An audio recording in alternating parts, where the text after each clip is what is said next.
What's up, people? You're listening and watching the RAPS Talk podcast presented by HipHoopJunkies.com and HoopHeadsNorth.com. Hoops Talk out of Halifax. Our sponsor is FanEssentials.net. This is episode 90. My name is Romeo Aquino. I have with me Jean-Francois. Just happy the Raps won. and Yui, sigh of relief, Sampang. sigh of relief for sure. Going into Game 7, how confident were you in the Raptors pulling this win? Game 7 win? Where did you think this was going to go? Yeah, 60, where did you think? 60-40. I thought with the Raptors having home court advantage, having kind of, stunk it up, unfortunately, last year, and a heartbreaking loss in the Game 7 the year before that, I figured this was finally time for them to come out on the positive side. But I wasn't giving them much more than that, only because it was Game 7 to begin with. It didn't turn into Game 6 like I thought it was going to. So 7 games at home, I gave them the 60-40 split, 60% chance they would win, 40% chance we'd be talking about the same thing we've been talking about the past 2 years. So. Okay, me too on that 60-40. I was the same way. But where were you when there was a minute left and the Pacers had cut it to 5? What was the split there? I think I was 50-50, man. I was like, no. Probably 50-50, but yeah, I was tough. I know.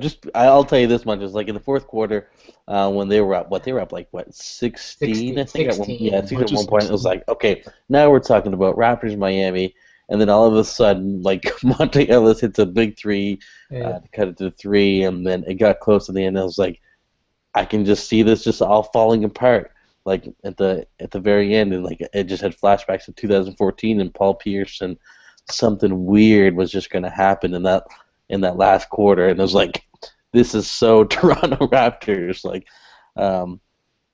but I mean they lucked out. I mean we can talk the game from start to finish, but that last quarter, I mean the Raptors only scored 11 points, but like the Raptors won 89-84, Game 7 win. They're going on to the second round, first time in 15 years. Since 2001, yep, when they won their first round series, and this is just the second time in the franchise history that the Raptors have won an opening round playoff series. So it's a long time coming, but I mean they got it done, and I mean we knew either way. Like one way, if the Raptors lost, we would see a lot of changes in the offseason, especially with Coach Casey and the whole roster. But now that they've got over the hump, they got the monkey off their back. The Toronto Raptors are advancing, and what did you guys think? What did they do right, especially in this first half compared to the last game? I'll let you start, Yui. The defensive intensity was there right off the start. Got some runouts on fast breaks early on, set the tone, got the crowd into it. And what else? Ball movement was good, and yeah, just set the tone early. It was a little weird though, because I felt like the Raptors were playing well and really executing to get what they wanted and score and working hard for it. But it felt like the Pacers were biding their time, waiting for the Raps to make some kind of defensive mistake and then capitalize on it. So it felt like the Pacers' points, even though they had to be patient with it, like their points were coming easier than the Raptors, which worried me for the second half. But yeah, I'll let you go for first half comments. Yeah, no, I like everything you had to say there. I really enjoyed seeing DeMar come out hot to start, but of course, Paul George basically matched every point of DeMar DeRozan's 13 first quarter points. Paul George had 12 himself, and so you knew we were going to be in for another battle. Like, once I saw how well the Raptors were shooting the ball to start, yet the Pacers were matching it, I was like, okay, this is going down to the end. And then, of course, the game progressed, and the lead got a little wider, and so we started getting, they start getting excited. But in the end, as we already discussed, the final score resulted in something that was a lot tighter than we anticipated it would be going into the fourth quarter. But I did like the initial start, and the only thing is they started to play almost like like a prevent offense. Like instead of trying to score points, they just tried to stop Miami. Thinking about the series ahead already. Just tried to stop Indiana from scoring. They didn't do enough of that. They just tried to kind of run out the clock and stuff, and try to maximize the shot clock as opposed to just running their offense and trying to score the baskets that have been coming for them when they've shown signs of success in the series. Yeah, it was almost like at the end, it was almost like passing was a potential turnover. So they just didn't pass it and held the ball and were comfortable with DeMar mostly going one-on-one at the end, which was like kind of our worst fears because whether we like it or not, that's sort of a hero ball situation where it's like just wanting one guy to just bail you out. And that's what happened. A part of that, I think, comes from just the tiredness of a hard series and tough defense played throughout. So, yeah. Yeah, no, totally agree. I mean, the first half, I mean, Raptors played really well in terms of the defensive intensity. Turnovers weren't an issue, which they have been in the other games of the series. So everything looked good. Like everything was going right, and everything kind of just flowed. Nobody was kind of forcing anything. Norm Powell, I mean, played phenomenal. Corey Joseph, Norm Powell had 13 points. Patrick Patterson hit some big shots. JV had 15 rebounds, 10 points. So everything was, I thought, it was a great first half for the Raptors. And then when we get to the fourth quarter, that's when things kind of fell apart. I mean, Lowry still struggled, 5 of 14, and then I felt like Lowry and DeMar were trying too much, I think, to take the game over, and then Lowry was trying to looking to hit like a big three at the end there, and it was kind of just forcing and not going to what was working for the first three quarters, and I kind of blew it. It almost blew it for them. Unfortunately for the Raptors, there were some costly turnovers on the Pacers side with Paul George in the last minute there, right? That led to some DeMar free throws. And that charge call that was fortunate to go in the Raptors' favor. Right. Yeah. Exactly. I mean, a couple of those moments. I mean, you might have a different story. I mean, at that end of the game, and but luckily, those moments happened, and everything kind of worked out in the Raptors' favor. Yeah, I mean, the Toronto fans were phenomenal last night. I mean, we can go ahead. That was another thing we were talking about, how they're kind of like a front-running crowd where they get loud when they're winning, but not so much in terms of urging their team on. But you could feel the tension when the lead went from 16 to 5, and every possession down, they were giving like super loud cheers, just trying to get that offense going. And yeah, it was lucky that they pulled it out. But yeah, the crowd was great. Yeah, it was a sold-out crowd. I think it was 20,600. I think. I don't know if that was one of the best attended games of the series so far, but yeah, it was amazing. Canada Center franchise record for the playoffs. Oh, was it? Yeah, that's what I thought I read from on Twitter there. So yeah, I mean, 11 points in the fourth quarter, but they still won, and they advanced 89-84. DeMar Carroll. I mean, I think he's ready. I mean, he's ready. For the second round series, and like we were talking earlier in this podcast, I think guys like DeMar Carroll, I mean, are going to be definitely a big factor in this next series. Norm Powell, I mean, he's helped. I mean, without him, I don't think you would be. I don't know if you'd be talking about a 7-game series in that first round. He's been such a huge factor in the Raptors' win, so we'll look forward to him playing well against Miami. But let's just talk about Norm Powell. What did you think about him, I mean, in that last game? Yeah, just poised. A guy who made the most of his opportunity through hard work, determination, and believing in himself, and just sticking to the game plan, playing hard on defense, continuing to put his time in the gym, and let his offense grow. And as he became more comfortable out there and got into spots to take open shots, no hesitation, he let it fly, and he was making those shots. He would be aggressive on defense that would turn into steals and fast break layups and dunks, and just got not only himself going, but really got the crowd going and the team. Provided them with some clutch baskets through various games this series. Yeah, another excellent performance. Playoff career high, personal high for him with 13 points. So excellent showing. So, sorry to go against a classic Bulls rival, but a less mouthy John Starks.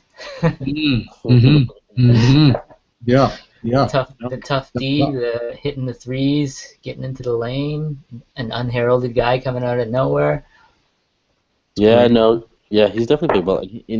I read post game like Paul George had nothing but respectful comments for Norm Powell, and I guess they're gonna train in LA in the summer apparently, the two of them. So that was cool to see.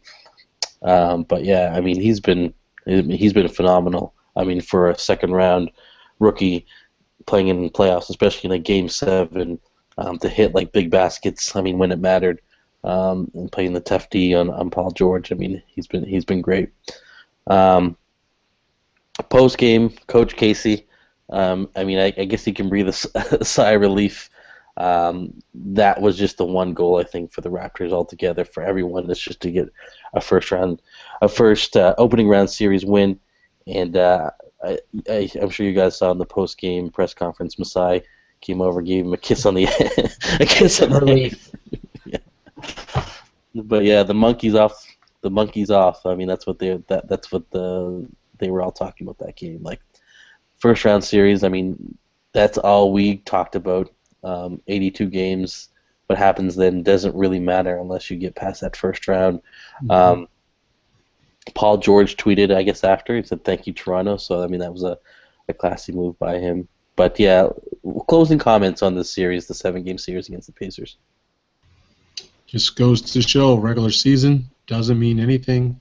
You got to approach every game like it's a brand new game. You can't worry about what happened the game before. You get caught up in the hype, whether it's positive or negative. It can impact you. And never underestimate your opponent. I'm just glad that the Raptors pulled it out, but that's just a classic case of, the playoffs are a brand new series. What happened in the regular season really doesn't matter as long as you get into the playoffs. And an ugly W is still a W. Yeah, that's right. Yeah, that was a physical series, and we didn't think Indiana would play as tough as they did. Against Toronto, but hats off to those guys because they almost upset a number 2 seed in the Toronto Raptors, but I came close. But thank goodness it didn't. Exactly. But some playoff experience. Some of the guys on that team. I think the guys that they brought in have definitely helped the Raptors this season with DeMar Carroll and Corey Joseph, especially those two. Bismack. And Bismack, yeah, Bismack Biyombo for sure. Like these guys have some experience, and they were able to kind of bring those guys to the next level because DeMar DeRozan and Kyle Lowry, the guys that one of the best backcourts in the NBA, didn't really show up in this series at all. Indiana did a great job on keeping them out of the series. Even DeMar, he scored 30 points in that game 7, but he also put up 30+ shots. 10 for 32. Yeah. Yikes. So, now we got Miami up in the second round. So before we're talking about any matchups and everything, what do you guys expect from Kyle Lowry in this series? Do you see him kind of following suit on what he's been doing this first round series, or do you think now that he doesn't have George Hill, is it going to be easier for him to get his offense going? I think he's hurt. I don't think it has anything to do with his shot at all. I think they're just trying to masquerade it like he's, always having a rough shooting night, and they're trying to just not even discuss the elbow injury that we know occurred with him through the late half of the season, regular season. I honestly think that he's still dealing with elbow issues.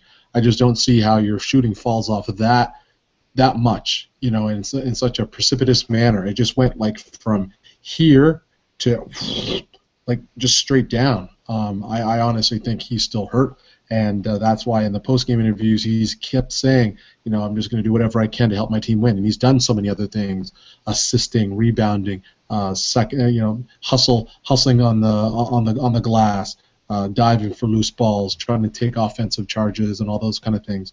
I just think that the guy is hurt, and he's just going to have to continue to do his best to take good shots on balance, otherwise, and closer to the hoop too. If you can get some more floaters and some layups, that might help him getting going a bit. But that's my personal thoughts anyway.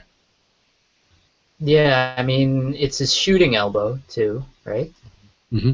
So, I mean, you look at a guy, if he even gets touched in the slightest on the elbow, the shot is off. So, I mean, it's definitely a huge effect. But, yeah, he has done the other things. And I like you were saying, I'd like to see him go more with the floater because he's not, like, an overwhelmingly athletic guy. He doesn't jump out of the building. Sometimes I find he jumps into guys trying to get that foul, and he just ends up getting blocked. But I think a floater would help keep him honest. His passes mostly to JV and Bismack have helped keep people honest when he drives, getting those alley-oops and quick little put-up bunny shots at the hoop for the big men. That helps as well. And kicking out the three-point shooters, he's been doing great at all those things. But, yeah, I think if you're having elbow troubles and can't hit that outside shot, a floater would help keep guys honest, and then maybe even have guys jump out on you so then you can, kind of fake them out with a change of pace and get into the lane otherwise. Because he's not gonna Russell Westbrook you. No, not at all. So yeah, let's talk about the series. Miami, Toronto. Season series is 3-1 Toronto, but I mean, we've discussed this before. The regular season doesn't matter when it comes to the playoffs, especially against the Miami Heat, who have a boatload of playoff experience. I had from Josh Lewenberg, he had posted some playoff experience with the Heat starters, 338 playoff games on the active roster, 630 games playoff experience. Raptor starters, 119 games, active roster, 260. Dwayne Wade and Udonis Haslem, combined have like 300 plus games. So D Wade, we saw it in the first round series. Your boy Sean D Wade. Yeah. Right. He was locked in. He was locked in that first round, and you can only expect that in that second round. So, initial thoughts. What are your initial thoughts about who kind of poses the biggest problem for Toronto on Miami? Dwayne Wade, obviously, from like just a pure scoring perspective and his ability to kind of take over at any time. But I think the X factor, and it's not even an X factor because everybody knows what he's capable of, is Hassan Whiteside. If the Raptors can get Hassan Whiteside into foul trouble early and limit how many minutes he can play, that changes the game altogether. There was a stat that I don't have in front of me, but it's easy enough to find. With Hassan Whiteside in the lineup, the Miami Heat are like top 5, maybe even top 3 defensive rating in the NBA. With him out of the lineup, they fall to like 28th. So, talking about a precipitous fall off, that's another one right there, which the Raptors can try and work into their favor by going inside early. Now, of course, that's a high risk, high reward because he's such a good shot blocker. You keep going inside and you keep getting your shot blocked. That might be a little demoralizing too. So it's going to be interesting to see what kind of game plan Coach Casey and the staff have for attacking Miami's defense. I'd like to see this as kind of a like you were saying. I was thinking exactly the same thing with Whiteside. but this could be a measuring stick as to how involved JV will be going forward. Because right now it's kind of geared towards Lowry and DeRozan. DeRozan 10 for 32 last game, and whether or not it's elbow injury or whatever, Lowry's not hitting. But JV's doing his thing down low, and he's showing that he's getting better. If he can put up numbers and get Whiteside in foul trouble, like, there's not many better defenders in the NBA, and going forward in this series and, say, next year, I think he's earned the right to be more of a focal point right from the beginning and throughout the game, and to kind of have it more of a balance. Because I saw somebody mentioning on your Facebook that the Raptors are a jump shooting team. I was like, yeah, I guess that's kind of true, but they do have a really solid inside threat. That's right. So That's right. Oh, yeah. you gotta use it. Couldn't agree But more. yeah, this will be like, yeah, because I mean, I could see, JV rolling in the hole and getting projected a few times and screaming and us going, uh-oh. So, yeah, it should be. There's different ways to go about it too, like with the Lowry and DeRozan kind of trying to draw him in to get him the help, and then getting JV and Bismack looks off that way like they've been doing. So it's going to be interesting to see what the game plan will be. Yeah, no, definitely for sure. That's, I mean, the JV Whiteside matchup is going to be one we everyone's going to focus on. As well, the Miami Heat have Joe Johnson, and as much as I mean, a lot of people like hate on Joe Johnson and what he does in the regular season. When it comes playoff times, when it's crunch time, when the game's close, I mean, especially against the Raptors. He's going to play a factor. I mean, he's going to be an X factor as well, I think, for Miami. So, I mean, that's why they brought him in. Right, he's done it before, right? When he was with the Brooklyn Nets against the Raptors. So. Yeah, so he's definitely going to be a factor. Goran Dragic, that matchup will be interesting as well with Kyle Lowry, former teammates. I think he's the reason why Lowry left Houston. There was, I mean, they both played the same position, and Houston kept Dragic, and Lowry was out of there. So there's some history between these 2 point guards. So it'll be interesting to see how Lowry kind of performs against him as well. And what do you? Yeah, the matchups are pretty fascinating in this one too, because you look D Wade at the 2, like if you go 2 point guard lineup, Corey Joseph or Kyle Lowry is going to have to guard D Wade. Ugh, I don't like that. No, not at all. I mean, Luol Deng.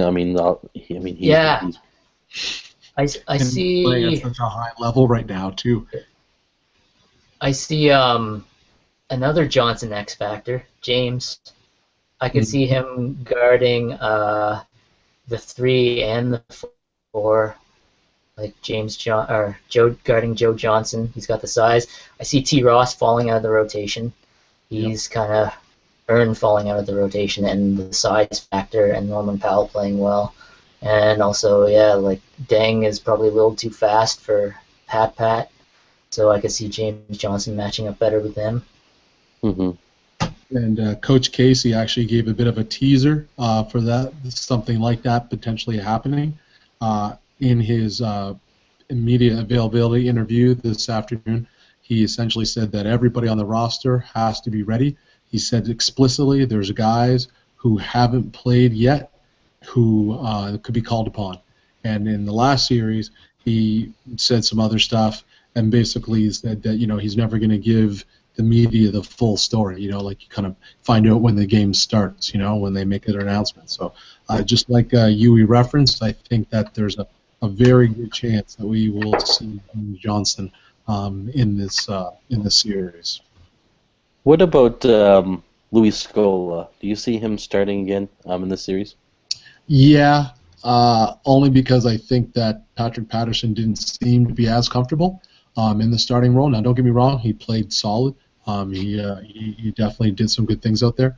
But I think that maybe to deepen the rotation, ensure that guys don't foul out, that you have key guys for the ideal rotations later in the games. I think that they may use him early just to get him going, get some touches, see how he does, and if they need to pull him, they can pull him. Kind of like what we talked about the last series, where I was wondering whether or not they would just put him in for 5-10 minutes at a time and see how he does. Okay, you're not rolling tonight. Okay, now we'll pull you. We'll put in Patrick Patterson. I think that we could see something like that potentially as well. But who knows, right? I just watched that Seinfeld episode of George Costanza leaving on a high note. So get Scola in there, get 10 points early. All right, that's it for me. Yeah, right. Analogy. I like that. Yeah. I like that. Oh yeah, so this should be a good series. I can see this has a potential of another 7-game series. But we'll have to see. Game 1, I'll bring up the schedule. The game 1 is on Tuesday night at 8 p.m. Eastern. Game 2 on Thursday at 8 p.m. Eastern. Game 3 on Saturday at 5 p.m. Eastern, and Game 4 Monday, May 9th at 8 p.m. Eastern. So, not much rest for both teams. Both teams went 7 games.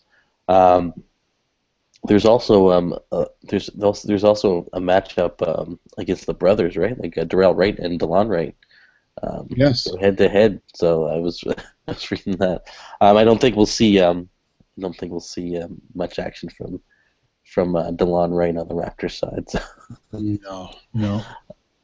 But yeah, it is neat that the two get to play against each other in a playoff series, whether they play or not. So, anything on this other matchups that you see potential problems, or what do you expect? What are your expectations from the Raptors in this series? One other guy that we need to just acknowledge briefly, similar ilk to Solomon Hill in the last series, Josh Richardson in this series. He's a young guy who plays a similar role. He can shoot the ball well, and you cannot afford to leave him open.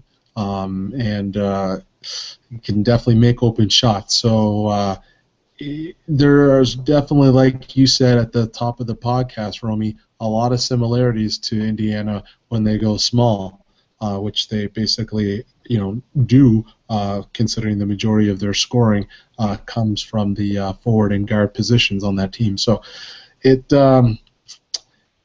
will be interesting to see how the Raptors can learn from the last series and appropriately defend. Like we just talked about, potential rotation changes. We'll just have to see. But that's the biggest thing, because I tell you, there were way too many times where the Raptors felt they had to double team. It seemed to me like they felt they had to double team on so many possessions, and there was always a shooter for the Pacers wide open. They cannot afford to let that same thing happen, otherwise they're going to get buried by leaving open shooters. You can only leave a shooter open for so long. Then it's like practice. They're going to make all the time. Mm-hmm. Yui? No, I'm good, man. Yeah. I just want to see the game now. Yeah. I don't even know what the starting lineup is going to be, and you don't know how they're going to choose to attack it. I really do hope they try to work the inside-out game, especially early. Even the benefits of going to it early keeps DeMar and Lowry fresh down the stretch as well. That's right. And it gives you more options at the end as well. So.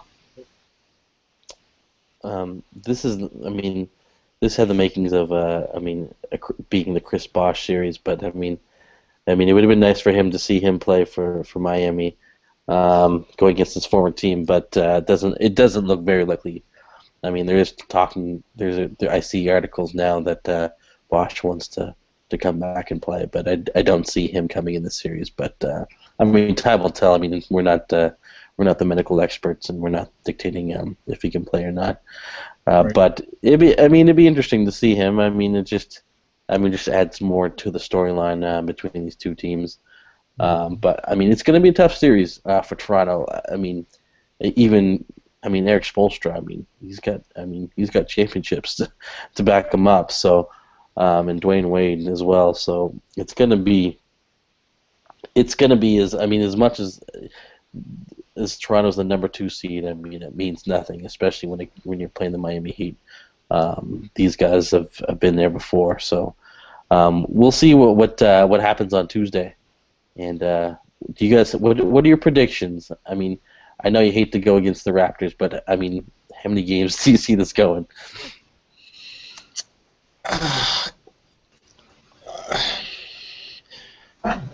It's tough because it's like if the Raptors play the way they played for the majority of this last series, it's not probably gonna work out in the Raptors' favor.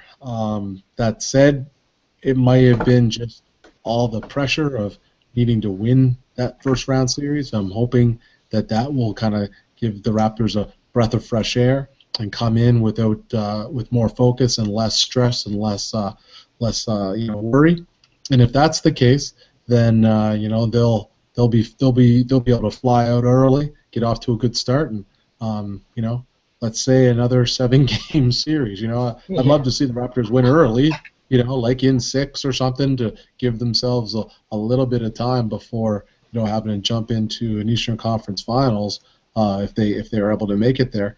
But realistically, given the talent and the playoff experience of the Miami Heat, yeah, I got to respect that. So I'm going to say Raptors in 7.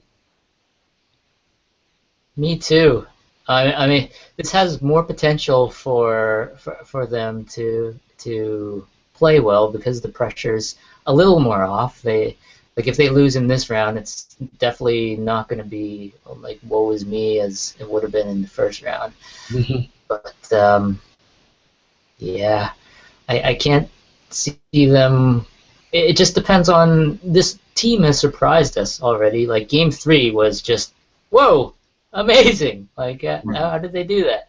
And Game 5, the comeback win was amazing as well. So how much of that team is going to show up with the confidence and the ball movement and the defense? I still see 7, and if I'd really like to see against the Cavs, because then it would just be house money at that point.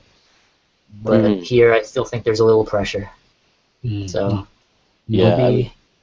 If there's anything we know about the Toronto Raptors, and especially in this playoffs, is like you don't know which team is going to show up I know, on exactly. given night. Roll the dice. I mean, if the Raptors get swept in 4 games, I mean, it's not going to surprise me. Like Yeah, totally. And if the Raptors win in 5, it's not going to surprise me either, right? So, I mean, I say it's gonna. I can see it going 7. I mean, I can see some close games where the Raptors lose, and the experience of the Miami Heat is gonna catch them. I'm gonna go Raptors 7, but I think the Heat have a strong chance. I mean, to take the series. And I know you'll see most probably. I haven't seen much of expert picks, but I'm sure a lot of them are going to pick the Heat over the Raptors just based on the experience and then what they've seen from the Toronto Raptors in the first series. So I think it'll be a grind-out series in another 7 games. Well, let's hope that we're all right. Yeah. Yeah. Yeah, I definitely don't think they can close out D Wade on his home floor in a Game 6. So. Yeah. No. All over for sure. Yep. We've seen Purple Shirt Man. What do you do? Yeah. Exactly. Please, no black shirt, red shirt, gold shirt, whatever shirt, Raptor Man. Please. Don't get him going. Don't get him going. Yeah, we don't need Drake posting something on his Instagram with a Yeah, we don't need teardrops on Paul like you could Paul George tweets, or the multiple hand claps behind was that Stucky. Yeah. I think what Kyle Lowry is doing now in the media is saying like Dwayne Wade's a Hall of Famer and everything. I mean, I think that's the right way to go. Is just to respect his talent.